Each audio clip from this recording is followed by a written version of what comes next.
Hey, my name is Daniel. I'm a freelance developer living here in Austin. I mainly do WordPress stuff, although I try to dabble in other things as well. I'm going to Laracon this year, so I'm going to be a Laravel expert after August. That's exciting. And this is just a quick lightning talk on graph databases and Neo4j.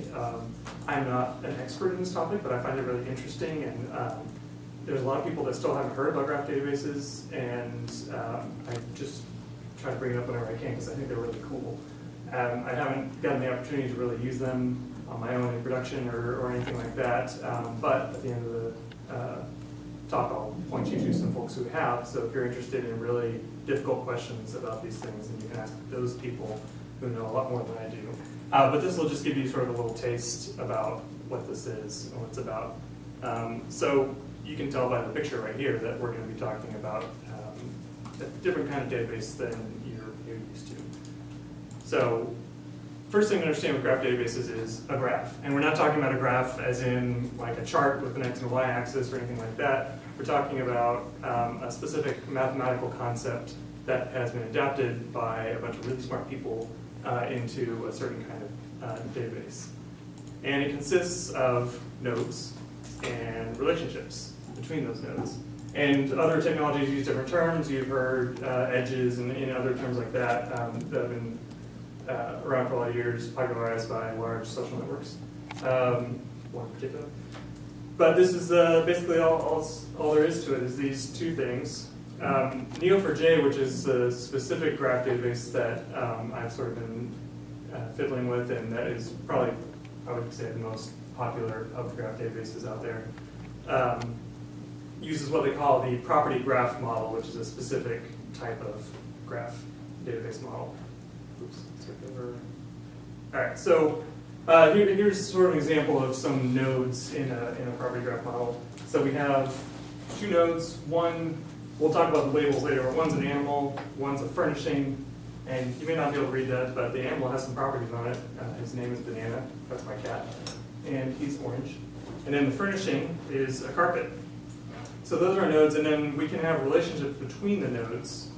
So at one point, my cat scratched my carpet, and you can see there's a relationship there. You can have multiple relationships, so he also barfed on the carpet at one point at a different time. So, and also note that these relationships have arrows, so they have sort of a direction, so you can, there's a recipient or a source and a target. I'm not sure what the actual terms are, Neo4j, but they have direction. So a little bit about relationships in a graph database. They're just as important as nodes, or considered first-class citizens, that's the term they use. So this is sort of a different way of thinking than we're used to, in which the relationships are, in a relational database are inferred through a join or through a pivot table. But in a graph database, they're stored right alongside the other data, and they're considered the same way. They look a little different, but they're just as equal. And this is another term the Neo4j people throw around. This allows for what they call index-free agency. And that means that you can point directly from one thing in your database to another thing directly without anything in between, without a join in between defining that relationship. And this is the advantage that they claim for this, is that the more joins or the more complex your relationships get in a relational database, it's affected by the size of your database. Whereas in a graph database, they say it's only affected by the portion of the graph that you have to search. And I'll show a little graphic later sort of saying what that means. But that's just sort of understanding relationships in a graph database and why they're treated a little differently, how they're treated differently.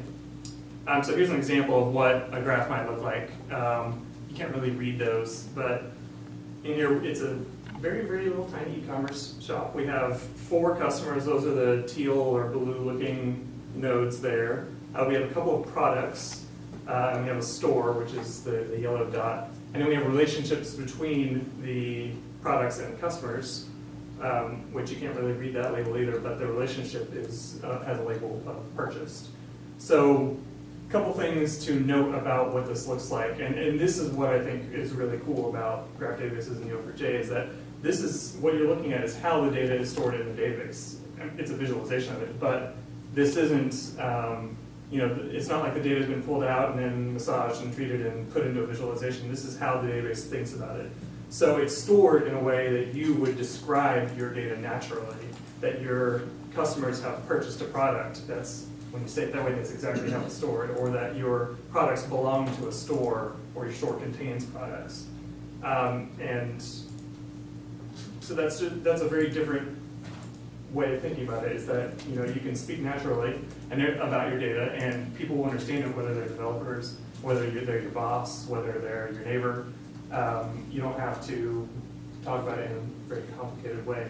And along the same lines, you could say that it reflects your application's domain very well, that it's not extrapolated into some sort of something that looks very different from how your application would be described. So really quick detour about where this lives in the world of NoSQL, because graph databases are considered part of the NoSQL family, but they're different from what you might be used to. And I don't really have a lot of experience with any NoSQL databases, but these are part of it. So there's two categories for NoSQL, and the ones that you're used to are called aggregate-oriented. This is, I heard this from Martin Fowler. I don't think he coined it or anything, but this is how he categorizes them. And then you have your various ones in there, and all the other NoSQL databases that you know about would fall somewhere under there. And then we have graph databases that live on their own. So they're very different. They think about data in a different way. No need to dive into that into any detail. Just know that this is sort of how these fall into the categorization. So Cypher, quick intro. In Neo4j, there's a few different ways to get at your data, but the easiest to access is called Cypher, and it's just sent over HTTP requests. And then it sends it back, and it's just some text, and this is what it looks like. It's meant to resemble SQL, so it's familiar, but it's different enough that it can be a little hard to wrap your head around. But it's pretty easy to understand the basics. So nodes are represented with parentheses, and something inside of it. Relationships are represented as these square brackets with an arrow around it, and the arrow can go either direction. And then when you put them together, they look like this. So we have a node that is user, and he has a relationship to a role, and that relationship is that he has a role. And it gets a lot more complicated, but that's sort of basically what it looks like when you're reading Cypher. When you are writing a query, you can add variables. They've also called them identifiers in the past. I'm not sure what the official term is. So that you can refer back to them later to do things with them. So you can match against the pattern like this one, and then later you can refer back to your user with the variable foo and do things with it, like add relationships or delete it or whatever. Labels are on the right side of the variable. You don't need the variable, so it could just be the colon and then the label. And nodes can have as many labels as you want. So you could have, for example, if you have people in your database, you could have them labeled as user, customer, subscriber, whatever. And then you can use those different labels to read your data in different ways. Relationships are a little different. They have a type, but they can only have one. So not quite as flexible there, which kind of makes me question the first-class citizen thing, but I guess they're very, very slightly second-class citizen. And then the last thing on Cypher is that you can, this is sort of how you define or query against properties on nodes and relationships, because both nodes and relationships can have as many key value properties as you want. For a while, that wasn't very sophisticated. I think they've gotten a little more sophisticated with the type of data you can store there on the properties. But last I looked into it, it was pretty basic. But they've gone from version 2.3 to version 3.0 of Neo4j since I looked at it last. And then, so putting all that together, an example of a query, I just have one here for you, and it's kind of hard to read. Couldn't figure out how to bump the font size up there. But this is, imagine you have an e-commerce type example and you want to find products that have been, or, sorry, you want to find a customer or a bunch of customers who have purchased the same products that this current customer or whatever specific customer you're looking at has purchased. So the way we would do that is write a match clause which says, okay, here's my customer. You notice I give them a variable of C, and then you define a pattern. And the pattern is that the customer has purchased an item. We don't care about that item. It can be any items, so we just have an empty pair of parentheses. And then that item has been purchased by another customer, and there's another variable there. And then we just set a condition on our first customer, so we're specifying, where that one equals this specific person, and then we return C2, which is whatever other customers have purchased the same products. So it can obviously get a lot more complicated than that, but even with this simple example, you can see how this might be a little complicated in traditional setup. Obviously, if you have a fancy schmancy ORM, it might not be that complicated. But just writing straight SQL, it could be a little bit complicated. At the very least, a little more than this. And you can go much further than this. They have a lot of different,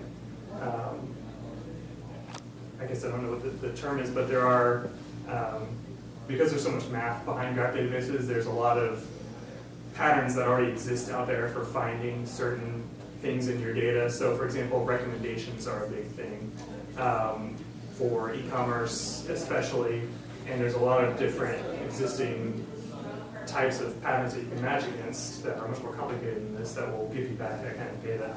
And there's some resources at the end of this that will point you toward those. So a quick note about performance. Since I'm not an expert, I'm not going to talk about it very much. But the idea behind a graph database is that the amount of time that it takes to perform this search, where that's all of your data and the green nodes and the relationships between them are what's being returned from your query, is the same as this one, where the amount of nodes that are being returned are the same because that's what matched your pattern, but the total amount of data in your database is larger. Because, and this is only true if you have a good starting point, so there's a lot of rules about making sure that this is the case. But if you have a good starting point and then you pattern match from there, it's possible that the database won't even be looking at a huge chunk of the data in it before it returns a result. So that's sort of the general idea. But like I said, I'm not an expert on performance, so I'm not going to tell you this is going to be more performant than other types of databases. So summarizing why I think graph databases are cool, they represent your data in a natural way. The query languages they use, of which Cypher is another looked at, are very readable. They make complex questions simpler to ask, at least once you've learned the language. It can be a little difficult to wrap your head around at first because it's a very different paradigm. And then when you're dealing with very interrelated complex data, they can give you better performance under certain circumstances. And they're fun. If you download the Neo4j server and install it on your computer, it comes built in with a really cool interface for viewing the data and playing with it, and it includes a walkthrough of how to query the data, and the sample data set they use is sort of a small version of IMDb. So Neo4j was named after the Matrix, so there's a lot of Matrix-related actors and producers and such in there. But it's a really good way to get introduced to the data, and it's very slick. Okay, so PHP specific, there's a lot of libraries written for Neo4j. There's a few Laravel specific ones which I looked at because I like playing with Laravel. I'm sure there are others, and then there are some generic ones as well. And a lot of these just basically make it easy to make your Cypher queries, and then some of them actually hide Cypher from you and make it more like well, there's no ORM example listed on there. And then some resources. I guess I'll comment on the meetup after this so you can follow these links. But the Neo4j website has a lot of great resources on getting started learning. The last item under references is called called Graph Gists, and it's a really cool resource because what it is you can write a GitHub gist in a specific format that they detail, and it gives a walkthrough of a certain problem or a certain example using Cypher and Neo4j,